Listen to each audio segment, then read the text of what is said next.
not always in the middle of the field. So let's put a number on this embarrassment that was our linebacker play. Move on to the secondary, which actually did meh. And then final Vikings take and move on with the rest of football, NFL, and college news. The linebackers as a group overall grade out 6/22 for a negative 16. Oh, wow, it doesn't get much worse than that, folks.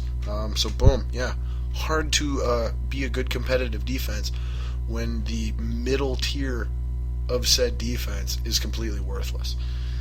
And then the secondary, Xavier Rhodes had a very good game. Perfect 2-0. Newman 2-4 with one bogus penalty. The penalty that was called on him was another one that was bogus, so he should have been a -1. Technically goes down as a -2.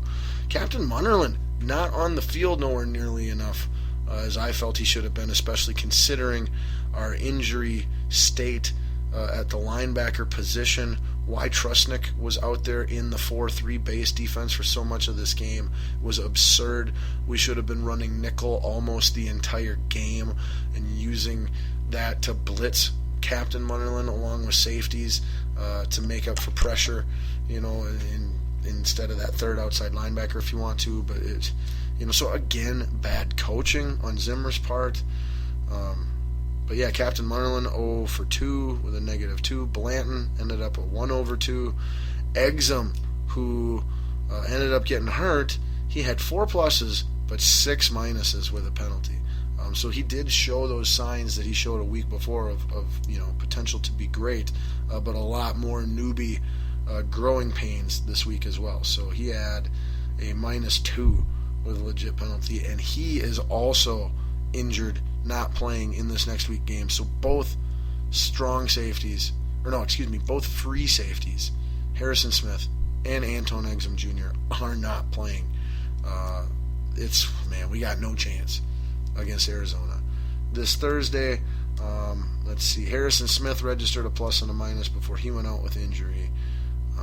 And yeah, there's your film reviews. So DBs were a 10/15 -5. The vast majority of those minuses coming from Terrence Newman and Anton Exum Jr. All right, there. So there. What did we learn from our Vikings film study? The beatdown, the embarrassment that was this past Sunday's game against the Seattle Seahawks.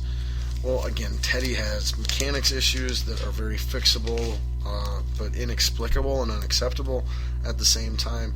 Also, his IQ, the speed of his football IQ. It is not that he makes the wrong decisions. Rarely does he make the wrong decision. But it is the speed in which he progresses through his decision making that is still very much lagging behind and needs to speed up. And why don't we utilize his strengths? I'm still watching the film and seeing things that he's doing really well and is impressive. Like when he's running a 2-minute offense, he's dropping back, taking these quick 3 to 5 step drops. He's very decisive in his throwing and decision making. He's very accurate with good arm strength and good timing. And so why don't we just call those pass plays? Like, I don't get it. Why we insist on doing things that aren't, that are set to our weaknesses and not our strong suits is inexplicable. It seems like about every other week, Norv and Zimmer decide to do that. And Zimmer, on the flip side this week, he had no clue how to contain Russell Wilson. He had no clue how to coverage call anything that they were doing. The disguised blitzes and things like that were nowhere to be found. So I put this loss mostly on the refs, next on the coaches, and then thirdly on the linebacking core. And then after fourth would be Teddy, and fifth would be the O-line. And then I actually put injury up there at number 3. Actually, bump injury up to number 3.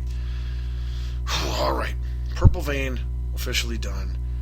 Balls on fire, officially done. Still talking football though yet here for just a little bit. We are going full on spew mode, where we will be recapping everything that took place. Real quickly, briefly, in last week's league-wide NFL games, and previewing, letting you know who's playing each other this week and what my picks are for those games, as well as if there's any player or team news to throw in there. Then we will go on to college football, and similar to last week, most of everything else is going to be semi-quickie-ish, with the exception, we'll try to put a little more time into UFC 194 preview. But all right, so there's sorry, a lot of local football talk. Hope my Boston fans and my West Coast California girl listeners can hang in there through all that cold northern Minnesota Vikings talk. But anyway, all right, let's recap what else went on league-wide last week and get you all ready with your picks for this week's set of games. So we take a quick look at the standings, and then we go back to how we got there last week and what's coming up next week. Now, the great thing about looking at these standings now is up until this point in the NFL season, it had been kind of a rare NFL season that was lacking a lot of parity. There's parity here and there, like the garbage that is the NFC East, where the 4-8 Dallas Cowboys are a game out of first in their diaper fire, trademark Jonas Knox, of a division. There's parity in the AFC South, which is another garbage division.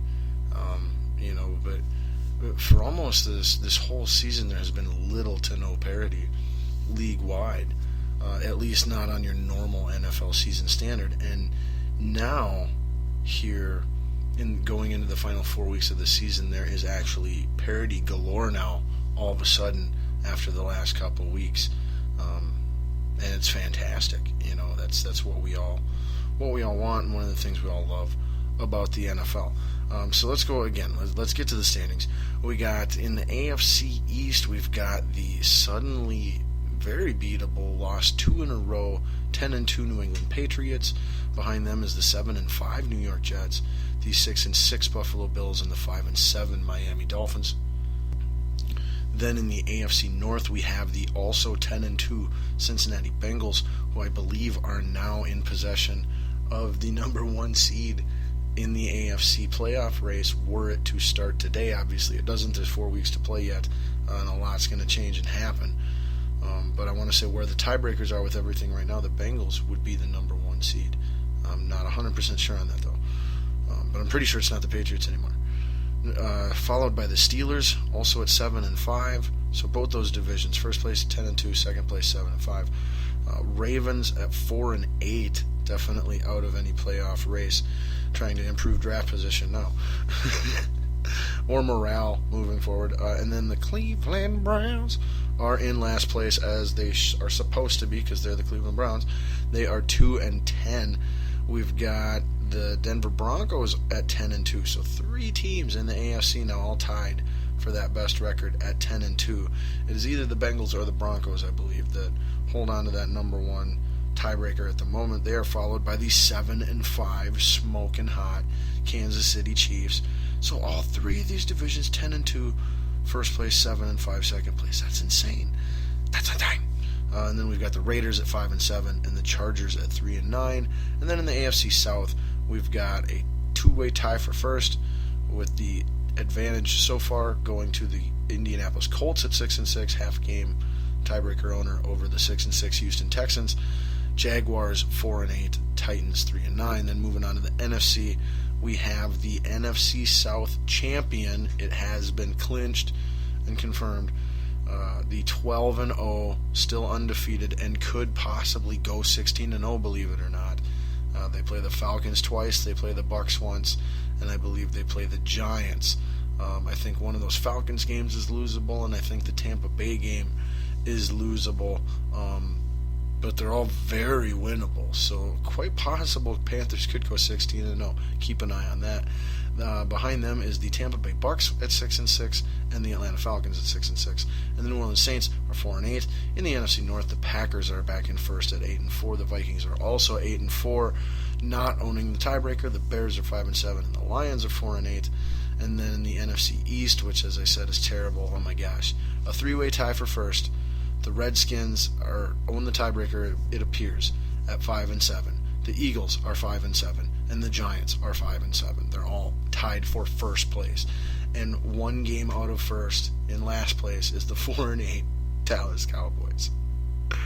Unbelievable. So if you're in the NFC South and you're 4-8, like the Saints are, then you are what? You're 8 games behind first place. You're 8 games out of first place in your division. Your division's already been clinched.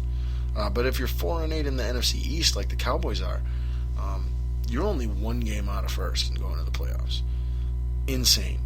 And then finally in the NFC West, we've got the best team in the NFC, in my opinion, has been for weeks, months, the Arizona Cardinals, who play the Minnesota Vikings this Thursday night. On Thursday Night Football, should be a shellacking at the hands of the Cardinals. They are 10-2, followed by the 7-5 Seattle Seahawks, popular record for second-place teams, don't you think? And then the Rams and 49ers are tied for last at 4-8. All right, so last week's games, which I picked exactly half correctly if you're keeping track at home. Thursday night had the Green Bay Packers winning in miracle fashion, which you heard me record live on last week's show. It was some of the best radio ever. I was watching that game as I was recording the show, as I recorded it on a rare Thursday night for once last week. Anyway, Packers win in miracle fashion 27-23 over the Detroit Lions. Then coming to Sunday's games, Falcons lose on the road to the Tampa Bay Buccaneers 23-19. I don't know why I didn't pick the Buccaneers on that one. That was just stupid on my part. Houston Texans lose to the Buffalo Bills in Buffalo 30-21. I had that one right. Bears lose at home to the 49ers and the all of a sudden resurgent Blaine Gabbert. Like, way to go, Blaine Gabbert.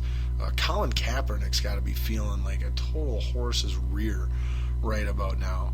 And his market value is just dropping immeasurably from week to week, the more success that Blaine Gabbert has with this 49ers team.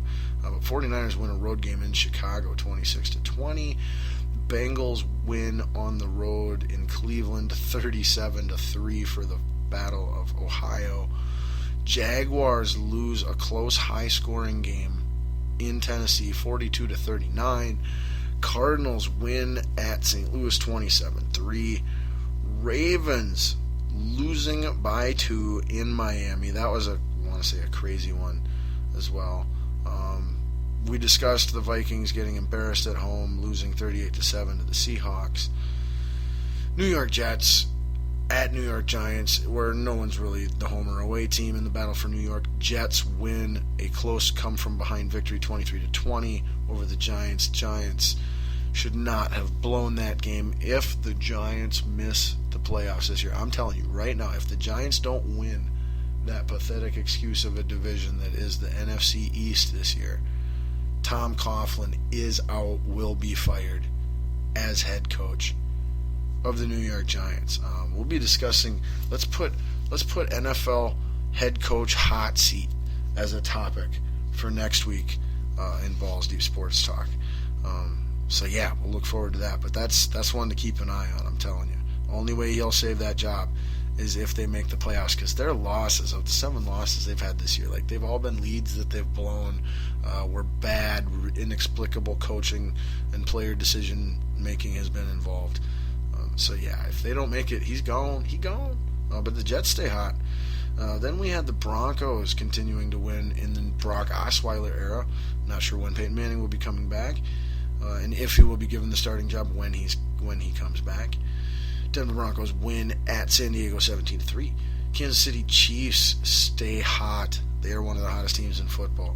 I want to say they've won 7 in a row, like they were 0-5 and now they're 7-5, something like that. 1-4, now 7-5, somewhere in there. They win 34-20 at division rival Oakland Raiders. Then in a crazy game that I never saw coming, with the exception of the injuries, which I did point out, the Patriots lose their second game of the year back-to-back at home against the Philadelphia